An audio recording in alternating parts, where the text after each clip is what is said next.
Bonjour, bonjour. Bonjour, bonjour. C'est que moi, je carotte jamais les deux. Moi, je peux pas carotter. Je sais pas faire ça. J'ai tout. J'ai tout sur moi. Tout est là. C'est juste que. Mais carrément, les mecs, carrément, ils ont mis ça j'avais mis une vidéo. Et je dis, ouais, c'est privé, ça se fait. Bonjour, bonjour. Hein. Mboté. Ça fait longtemps ton monanité. Hein. Ça fait longtemps et que na sala ka les sous émission té. Donc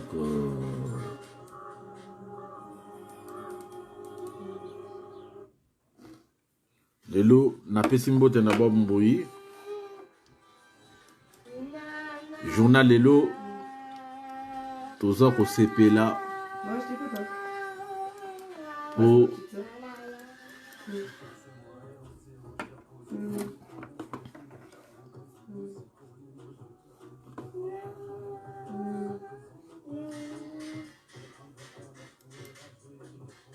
Parce qu'on va chez moi, je fais.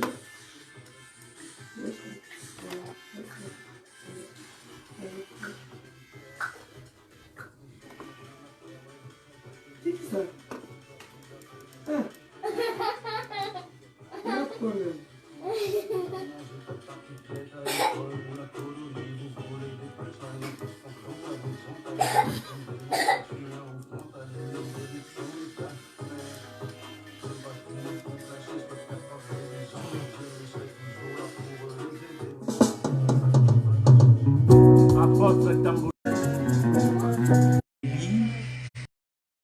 Bonjour encadreur des frères Blaise dans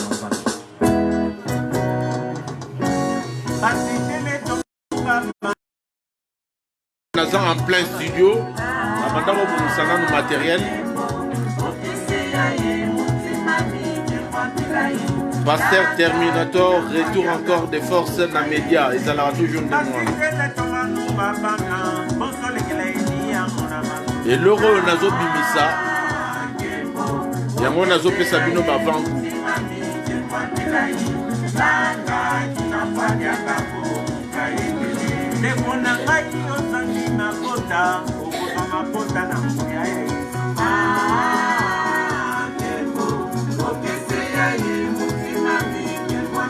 Mimi Matous.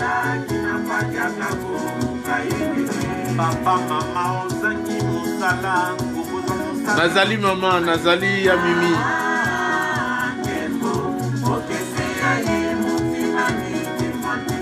Pasteur Bob Moui, Ecclésias Jika Kalambay.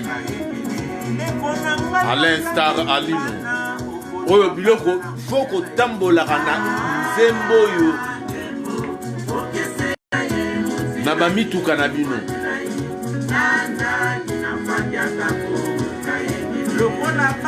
Faut avant Olala.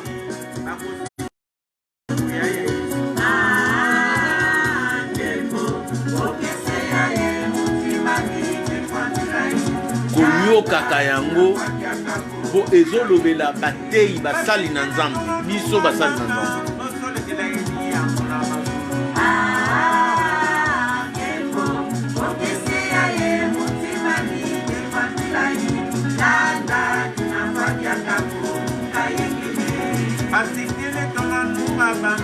Foko yo kaka toujours musique. Pour musique eza eloko moko très important na vie ya tous les peuples qui habitent la planète Terre.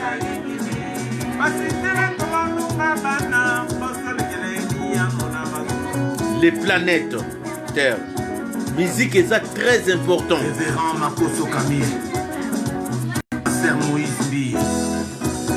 Donc musique, nous sommes toujours vainqueurs. Et c'est le mot très important dans bon Yabad. Alléluia, alléluia, alléluia. Yango nara, pe omona, zamba pesi batu don, baye bako sala ka musique. Et ça art, la kata culture. Musique est ça très bien, musique il faut que yo kaka toujours musique.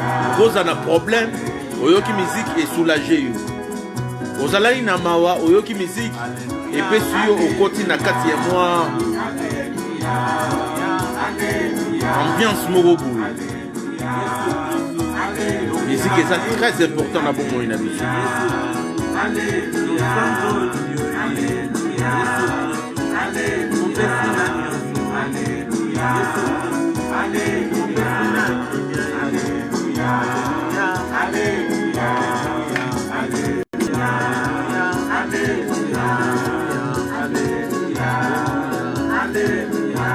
lelo eza journée ya fete ya bamama napesi bamama nyonso ya mokili mobima mbote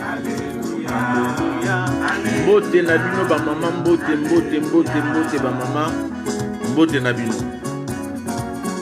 et merci parce que bino nde bato bobotaka biso bino nde bato botiaka biso na mokili ya se merci bamama.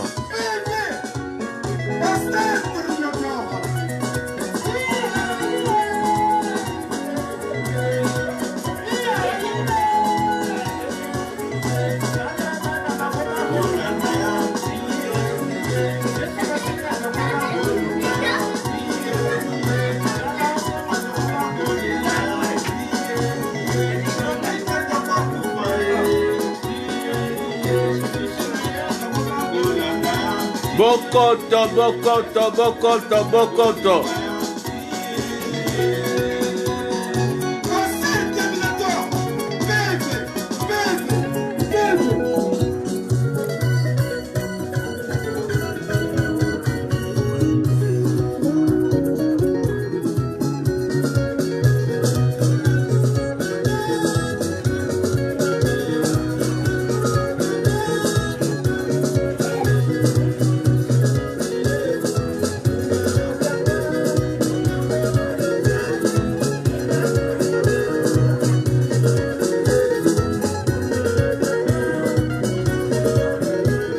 Bob Mbui yebisa bato ya Italie ke eloko oyo ezobima bientôt nde yango oyo tosali yango ensemble Ndai Mama Sophie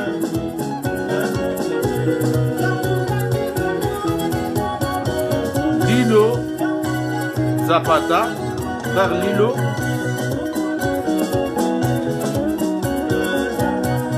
na bandeko mosusu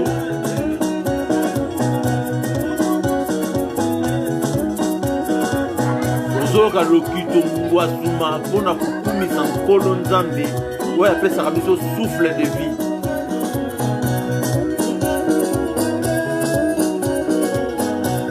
Musique eza très important, c'est très important la vie à bateau. Musique eza très important. Et puis mboka oyo eza béni lokola Congo na musique na Afrique eza penza te. Bato nyonso bazolobela musique na Congo ke musique même bafricain oyo mosusu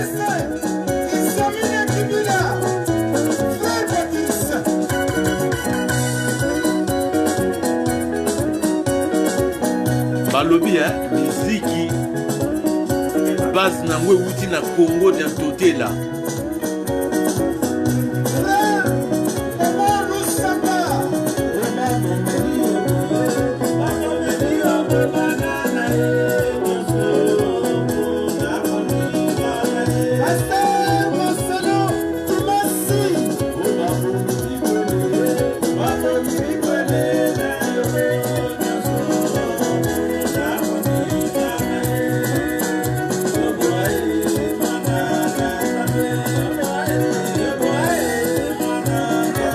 balobi trône éternel Mundele Ndombe Aimé César Kifaku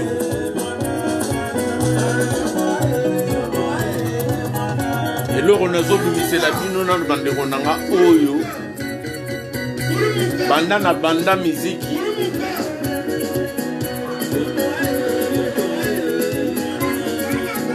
na bandi miziki banda âge à 8 ans. Na betaka kaka miziki. Mais oyo ekomi ba œuvre parce que na en plein studio. Polo asunga naza na studio na ngai moko.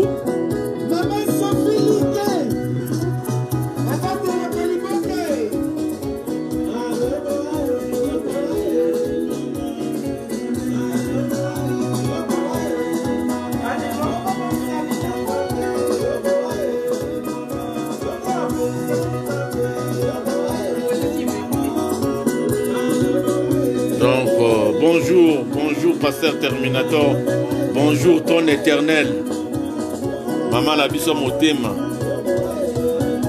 Ouais, album Nasali.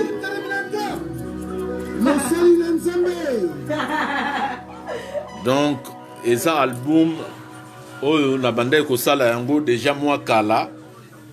Na kotaki studio, donc nazal en plein studio pende nazolo banoboye, mais na sala studio nanga nanda ko titre nango ezalaka toujours Monimambo. La chanson s'appelle Monimambo. Donc titre album ezali Monimambo.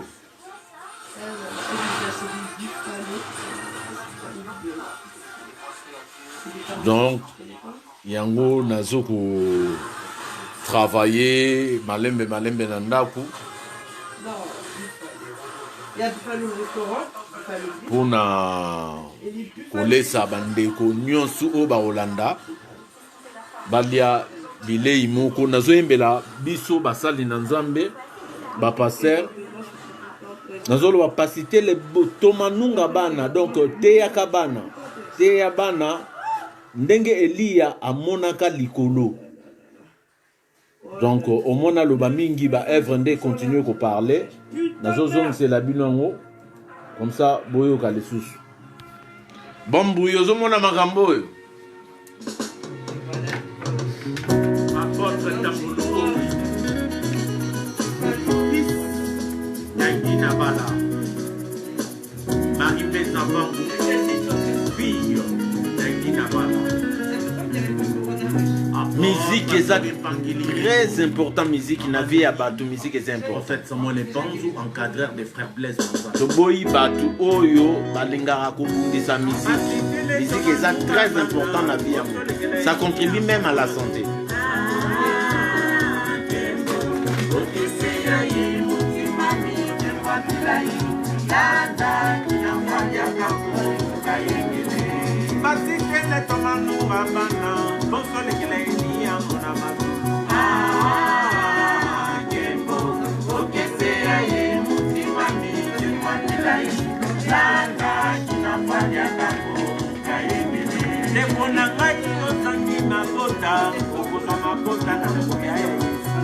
Les princes, vous allez.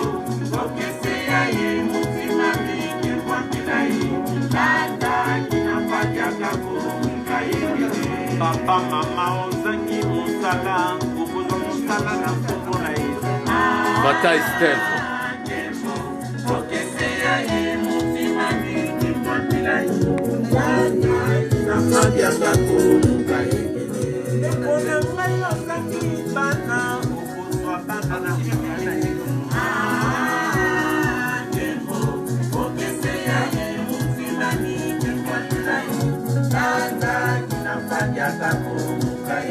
Lokola bana bazana kelasi akosilisa yango na nguya ya Yesu.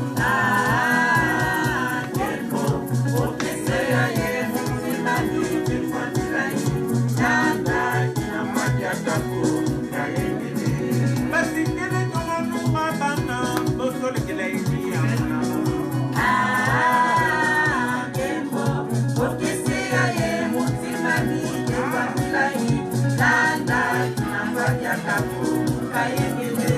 Pasikele tomanunga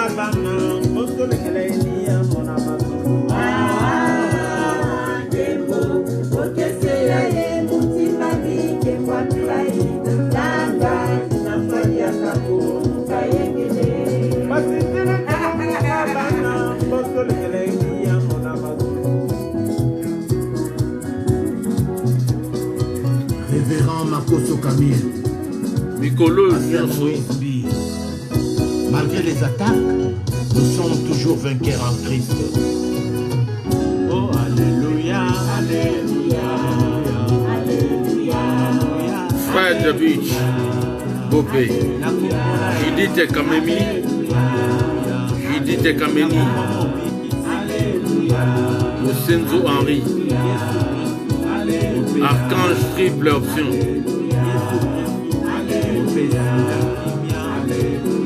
Tanguy Kakoulé, Matoum.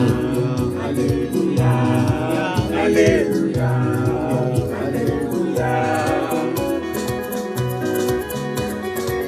Alléluia, Alléluia, Alléluia, Alléluia, Alléluia, Alléluia,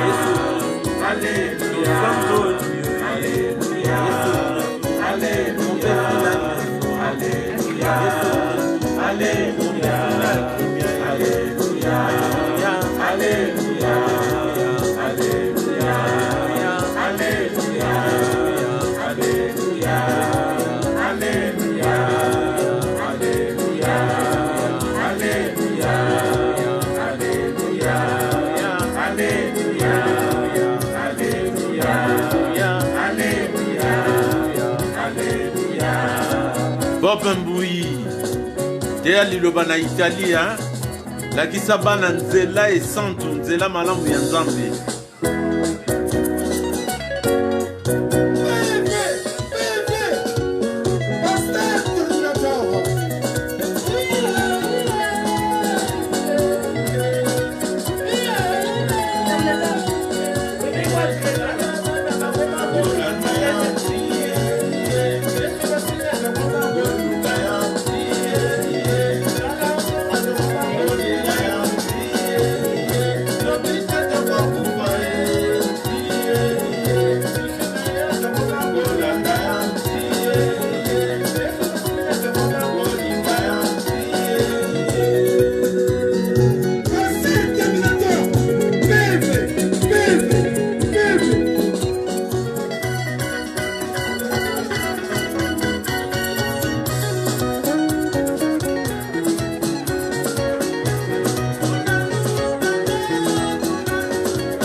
Michel Piano Kelele.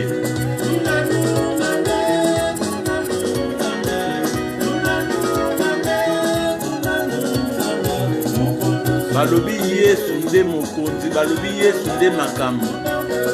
Ato sali na yo, sali na yo, sali na yo, oyebaki Yesu nde makambo.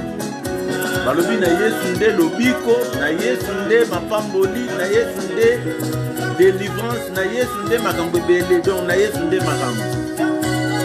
Donc musique, zoyoka musique, ça très important na bombo ya mutu.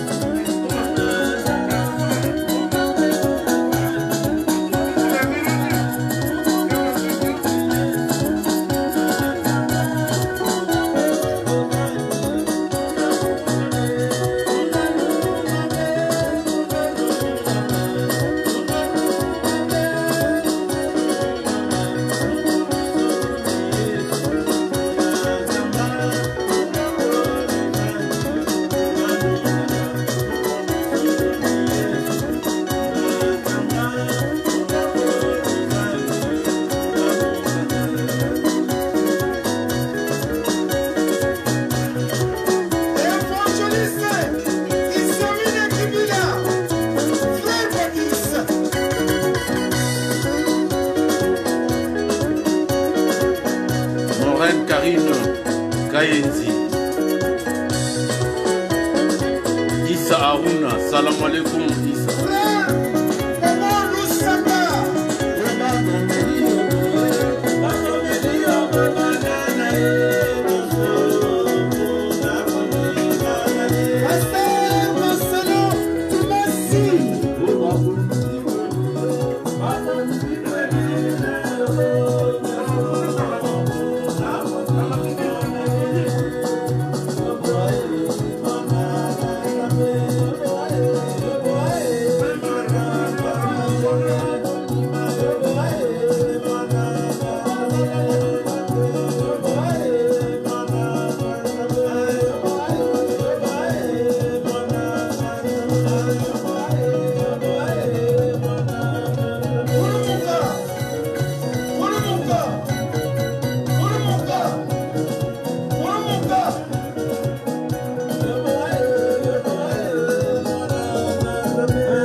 hein?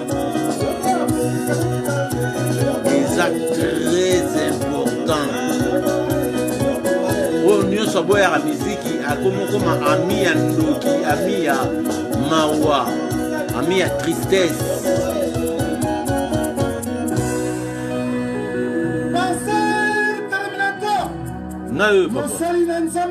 Ah, merci, Yanono. Musique est très important. Nabo Moya Moutou, musique est très important. Musique et loko oyo. Pendant 10 ans, tu te fais papa du jour. Ezoko Zwa Moutou, Ezoko Longolayo Mawa, tant que na tristesse. Tant quand tu écoutes de la musique, quand il y a la tristesse, ça t'enlève la tristesse. Tu commences à danser un peu, même si tu étais malade, en dansant un peu, tu transpires, la maladie sort à travers cette transpiration que tu as transpirée. La musique est très importante. Donc, moi et beaucoup des amis, nous sommes contre les gens qui sont contre la musique. La musique est très importante. C'est la culture. Et nous en avons besoin de la musique. Tout celui qui n'est pas d'accord avec la musique reste dans ta maison, mange les foufous au lieu d'aller faire les combats, d'aller se battre, d'aller se montrer comme si tu es grand ou comment. Non, reste dans ta maison, donne l'argent à ta femme, elle te prépare, tu manges à la maison, tu bois à la maison et tu ne sors pas. Et ceux qui ont envie d'aller écouter de la musique, laissez-les. Donc nous allons utiliser Romains chapitre 14, verset 1 jusqu'en bas. Accueillez l'homme, c'est lui qui est faible dans la foi, et ne discutez pas les opinions. Car tel pouvoir manger de tout. Si une personne veut aller écouter de la musique, aller danser quelque part, laisse-lui danser. Laisse-lui aller danser. La liberté des pensées, la liberté d'expression. Laissez les gens tranquilles, s'il vous plaît. On a combattu pendant à peu près 12 ans. La musique s'est arrêtée depuis, donc je dirais, ça fait 10 ans. Heureusement qu'il y a eu, parce que partout, il faut qu'il y ait un champion. Il a fallu pour pas qu'il a ouvert, qui a fait retourner les concerts congolais encore, parce que c'est ça qui était prévu parmi tous les pays du monde. Ce n'est que les Congo qui avaient prévu à ces artistes de ne pas jouer. Et maintenant, Fali est venu, il a enlevé tous ces embargos. Maintenant, il y a la musique partout. Tout celui qui n'est pas d'accord avec la musique, donne l'argent à ta femme, elle te prépare, tu restes à la maison, tu regardes la télé. De peur que tu sois surpris par la police et puis arrêté et puis ligoté, mais on te met dans l'avion et tu rentres au pays. Parce que ça ne rigole plus maintenant. Laissez la musique tranquille, laissez les gens qui veulent la musique admirer, respecter, aimer, donc aider les musiciens.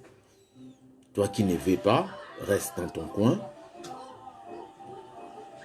Ne viens pas intercaler ceux qui veulent de la musique.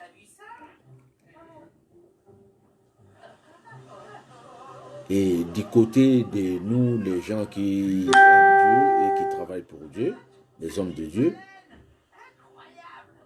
continuez à œuvrer selon l'œuvre de Dieu, qu'il y ait des concerts religieux. Là, je salue Blaise Manzambi de loin. Je salue Pasteur Bopol de loin. Vous qui faites de la musique, les productions de la musique religieuse. Et les autres que je n'ai pas cité les noms, je vous salue de loin. Vous qui œuvrez pour l'œuvre de Dieu. La musique a pris les relèves des... Surtout la musique congolaise, c'est la musique les plus chères, la musique mère. C'est la musique mère. Donc tout Africain, tout homme africain, il sait bien dans sa tête que la musique, sa source dans l'Afrique, la vraie source, il faut sonner au Congo. Il faut toquer la porte du Congo pour écouter la bonne musique. On voit Dieu nous a bénis par rapport à nos enfants. On voit notre frère Maître Gims, c'est un Congolais.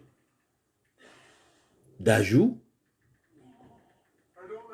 son petit frère, c'est un Congolais. Naza, c'est un Congolais. Donc il y a des Congolais dans la musique, nous sommes toujours forts.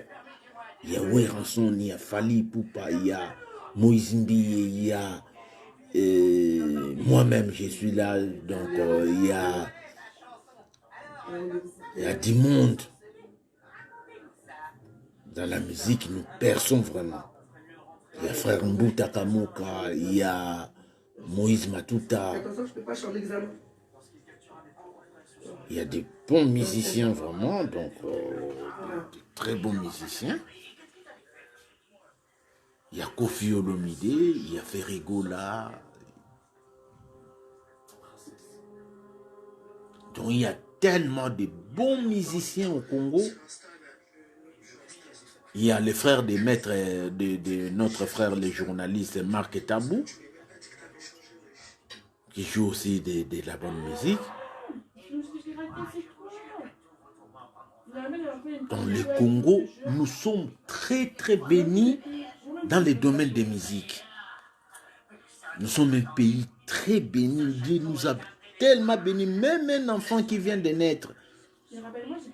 Après quelques temps, dès qu'il aura un à 2 ans, il connaît déjà quand même chanter, même un petit truc déjà. La chanson déjà, c'est dans les sangs. Nous avons un sang de la musique, nous les Congolais. Et c'est connu dans tout peuple africain que les Congolais, c'est des gens vraiment qui connaissent très très bien la musique. Donc, aimons-nous les uns les autres, entraidons-nous. Ceux qui ne veulent pas de la musique, restez dans les maisons. Dès qu'il y a un concert, vous restez dans la maison. Ce n'est pas que vos ambitions, vous allez impliquer cela au peuple congolais tout entier pour suivre vos ambitions, comme si vous ne voulez pas de la musique et tout le peuple congolais ne veut pas de la musique. Non. Parce que la preuve en est, il fallait démontrer qu'il a rempli, malgré il y avait vraiment il y avait eu un grand combat, mais il a joué sa musique. Il a fait sa musique et il a joué, et il a réussi sa musique. Et c'est ça son travail que Dieu lui a donné, donc il doit l'exercer. Et dans ce travail, c'est là où il nourrit sa famille et ses enfants et ses musiciens, parce que c'est un chef d'entreprise.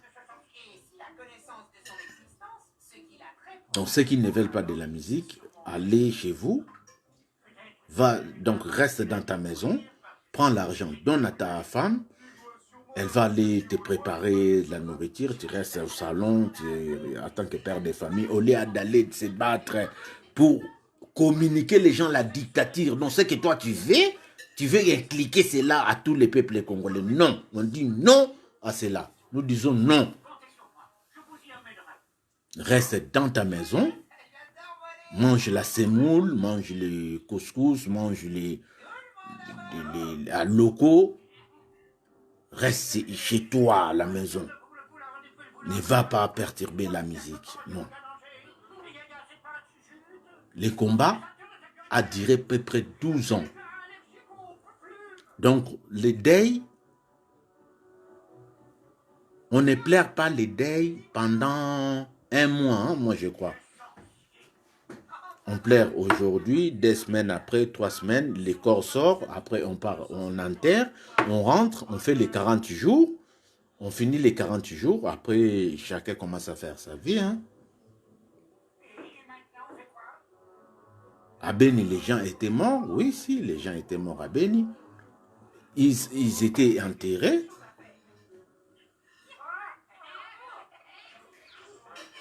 ils ont fini, donc on a fini l'étape de leur enterré. Donc il y a eu des manifestations que nos frères sont morts à Beni. Ils sont déjà enterrés et puis 40 jours est déjà passé. On est même dans les deuxième année depuis qu'ils sont enterrés. Donc maintenant c'est le temps que tout le monde puisse récupérer sa place et œuvrer selon l'ordre que l'Éternel a donné à tout un chacun de nous d'avoir un travail en soi. Donc en soi, en lui quoi. Laissez les musiciens tranquilles. Laissez le comédien tranquille. Les comédiens congolais bien, je parle bien. Les comédiens congolais et les artistes et musiciens congolais, parce que c'est eux qui ont été privés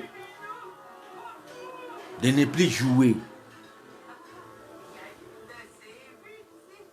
Et depuis qu'il fallait jouer, donc ça ouvre toutes les portes.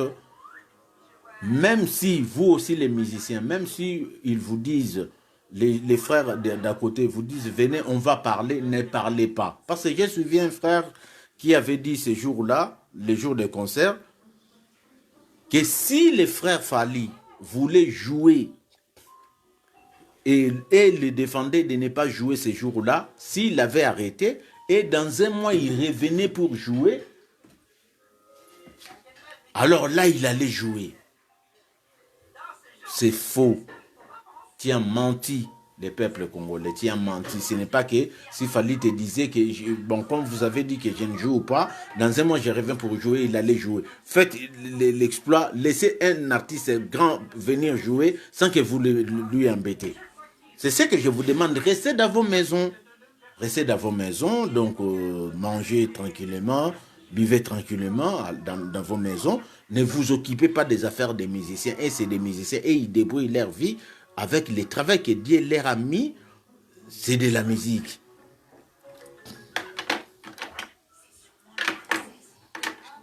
Laissez-les tranquilles. Vandros Nusta Umberto. Bonjour mon frère André des États-Unis. Brice J. Lubaki, bonjour.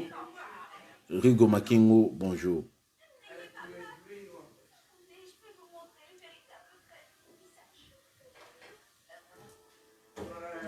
Elston Cass, bonjour. Chocho Chimbumba, bonjour. André des États-Unis. Tozolanda, André des États-Unis, oui. Donc, botika ba musicien ba ndeko oyo ba obobundi mingi bitumbeza ya nzoto te bitumbeza ya molimo bitumba Congo et Oumeli. C'est vrai que bana Israël ba bundaka pendant 400 ans mais ba bundelaka nini ba côté bana Israël babandaka ko bunda babitumba na bango mususu 400 ans des en Égypte pour ba douaka la liberté mais na mboka pe ya bango te pour bazalaki be esclave na mboka na bango te na mboka Égypte na mboka mopaya na mboka mopaya na mboka mopaya ezalaki na mboka mopaya de bana Israël babandaki ko banda ko bundana na ba égyptien pour bazwa liberté na bango bazonga na terre où Nzamba pesaki Jacob ou eza Israël. Donc botika ba combattant nazo lobela be ba combattant botika ba musicien kimia to sali déjà dai moko te elekaka 1 an.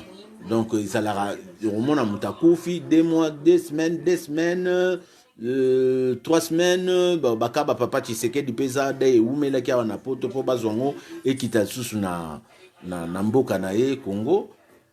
Donc papa Etienne Tshisekedi, paix à son âme, notre père, papa de notre président Fachi. Donc ngana zoye babandeko ba combattant balobaka ki soki kaka Kabila longwe ndu les zongi mais ne ba komo kendele nango et comme on monisa biso neti ke bazana haine omoni mpo bacombattant mpe bato bacomprenaka makambo te combattant eza deux sortes selon ngai ki combattant eza deux sortes yana bacombattant mosusu azokombattre mpenza ye bula kende kovandela kiti moko bona kongo eza lokola batya tumba abundelaki makambo masa na nga tya tumba pire vie na ngai abundelaki bamakambo awa asilisi azwi avion akiti kini bapesi mo ebonga moko boye akomi ko il a commencé à gouverner cette ebonga là quoi o bapesi misusu mpe babundelaka na bango baza bana bapoliticien ya kala donc sikoyo bagouverne lisusu te panda bambula ebele mposa kozonga na mabele mpo bakende kogouverne me bokogouverne na ndenge bokomi obeta susu bamama boye kobeta bamama kobeta bapapa nde bino nde bato tokotya wana mpo bino nde bogouverne non boza na dictature boza na molimo ya dictature bozokata basi basuki lelo eza journal fete ya bamama napesi bamama nyonso mbote kokata basuki ya bamama kopikola basuki bino nde bato bolingi bozwa pouvoir dictature bozo revendike kuna bino moko mpe bozopratike mais boza nano na pouvoir te awa eza mboka mopaya eza mboka bato eza mboka bato bokosala badésordre bozosala te eza malamu te. J'étais à l'examen, je commençais à faire des fautes. Non? En tout cas, mon ami Vandos Nesta, Umberto, yo yebi ndeko na ngai donc aux États-Unis kuna na pesi bino nyonso vraiment ndako mobimba nde bozolanda ngai mbote États-Unis mbote ebele. Non, combat. Ata koute koko continuer, ceux qui va continuer, mais botika ba musicien calme. Pour ceux qui vont continuer kaka. En tout cas, tant sous et obomisi sa bato, hein? Et ko obomisi sa bato.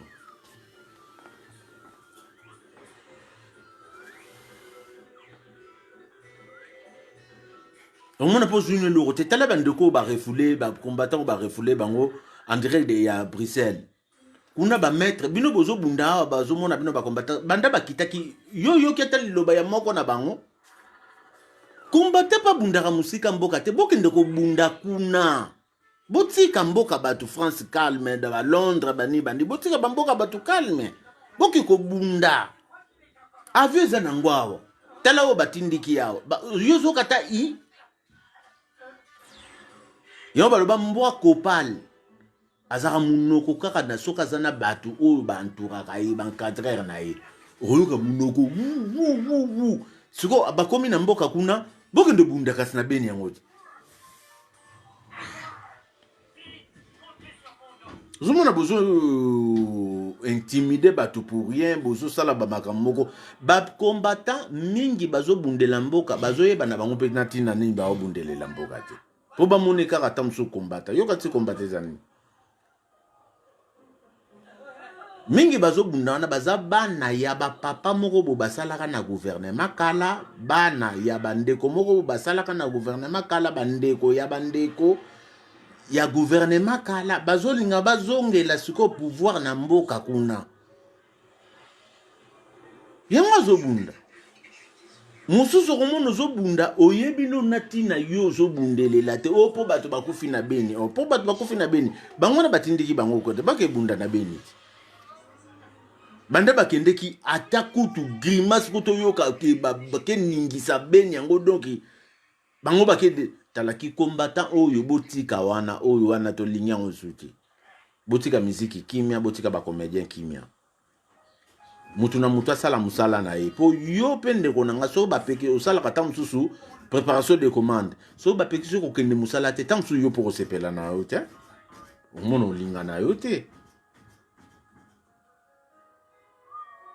pour les sabana ndenge nini bongo okanga baninga musala pendant 10 ans heureusement bazobeta nzambe balobi amemisaka mutu kilo oyo eleki kilo te So arolesa bana na ye ndenge nini pendant 10 ans yo ezo privé ya salate. So ce qu'on Afrique qu'on appelle ba pexara musique.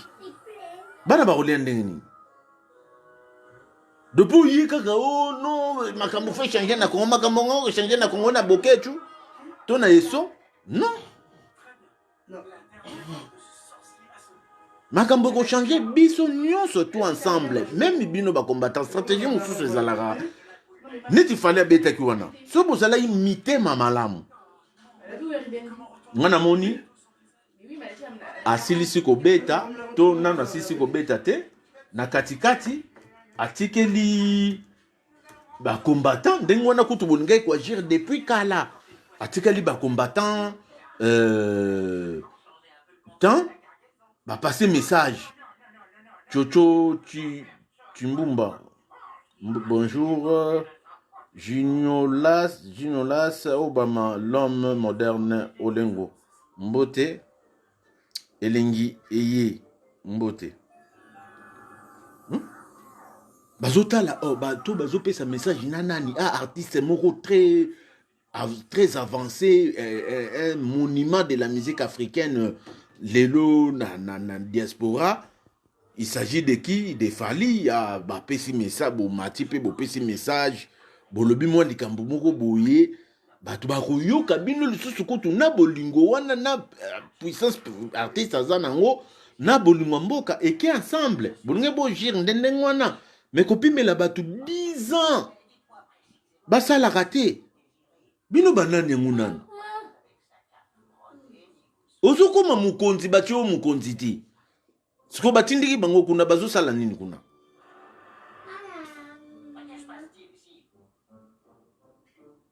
balimwe lokola molinga ya likaya balimwe donc qui combattant na 8000 km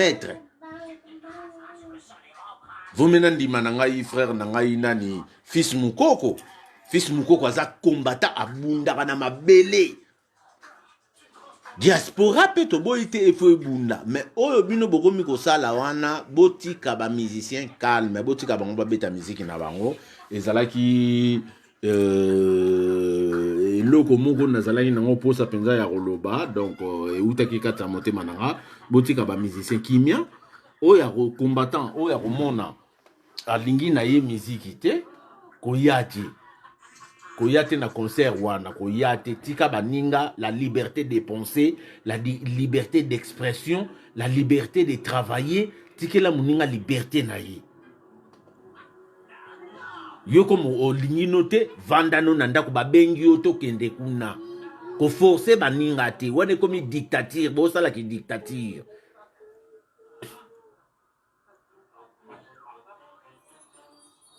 nanu pe salamate peut-être na monde entier bato bakanga culture en mboka culture salate bokangi neti ministère moko ok ministère ezosala ya culture et art donc ministre wana azosala na ye sko ba pauvre bana o bazoluka ba vie na bango et puis ba ministre wana afutaka bango pete ba débrouiller na ndenge na bango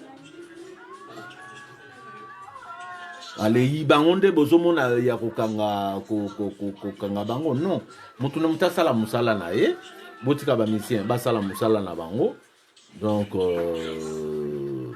voilà donc musique est très important na bomo ya mutu na bandeko lo ba musique ezalaka très important okoki ozobela au monde tu musique tant ce kotio bien donc ba parole et koti ya bien donc au mekiko yemba et bimisio moi souffle et transpirer yo ti okomona pouf maladi pe bimi na nzoto maladi ekei car musique wana okomona tant mususu ozana moi ba souci ba problème ba nini yo ki moi musique okomona ose les fouleux ozongi moi normal donc bonjour pasteur Job, bonjour mon ami, bonjour mon frère, bonjour Chris,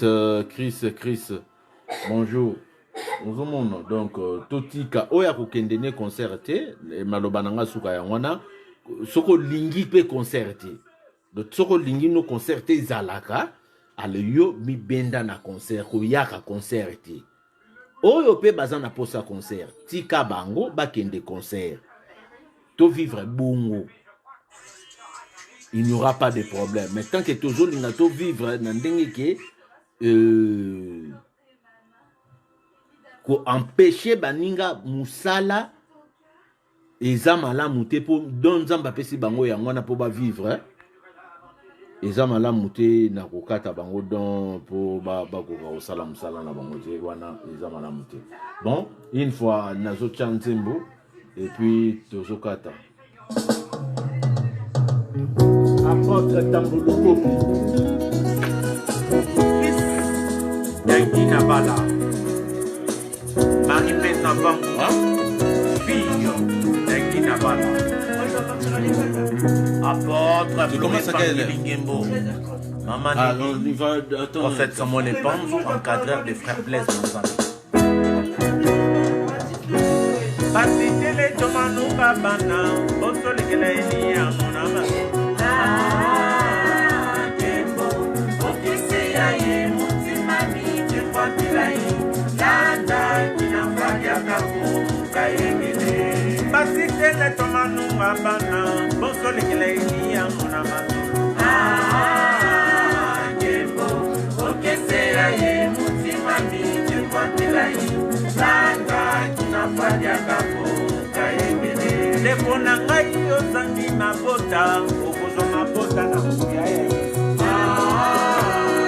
tembo okese ya ye mutima mike kwa bilai landa kinafaja kako kayengele papa mama ozangi musala okozwa musala na kombo na Yesu tembo okese ya ye mutima mike kwa bilai landa kinafaja kako kayengele lepona ngai ozangi bana okozwa bana na kuya na Yesu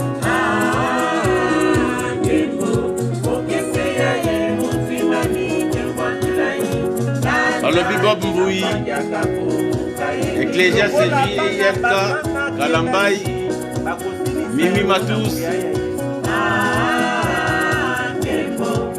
Sam Alain Alino Bataille Steve Bob Mboui et les autres de l'Edomde trône éternel Aimé César Kifako le prince Mouzalé, mon éternel.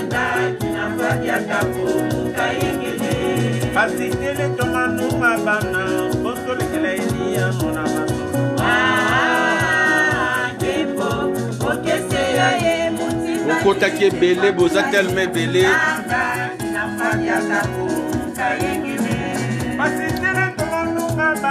Oboyi na yondule koya pete kotia bubulu place bato bazobeta musique na bango yo tikala na ndaku na yo. Pasteur Moïse Biye, malgré les attaques, nous sommes toujours vainqueurs en Christ. Oh alléluia, alléluia, alléluia, alléluia, alléluia, alléluia. Alléluia, Alléluia, Alléluia, Alléluia, Alléluia. En tout cas, n'a pas moliguno, Chris,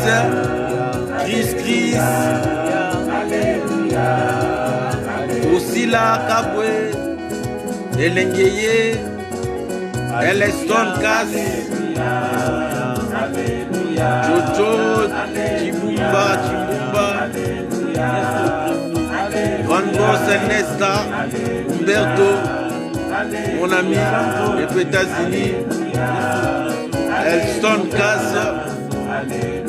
Chris Giloubaki, Rigo Makengo, Jody Kitoko, Morena Karine Kayenzi, Issa Aruna, Moren Karine Kayenzi Mole, Michel Kelele,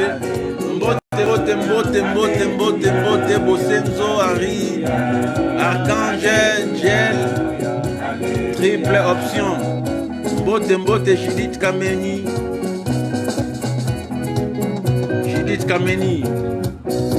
Mbote, Natiki Bino, merci.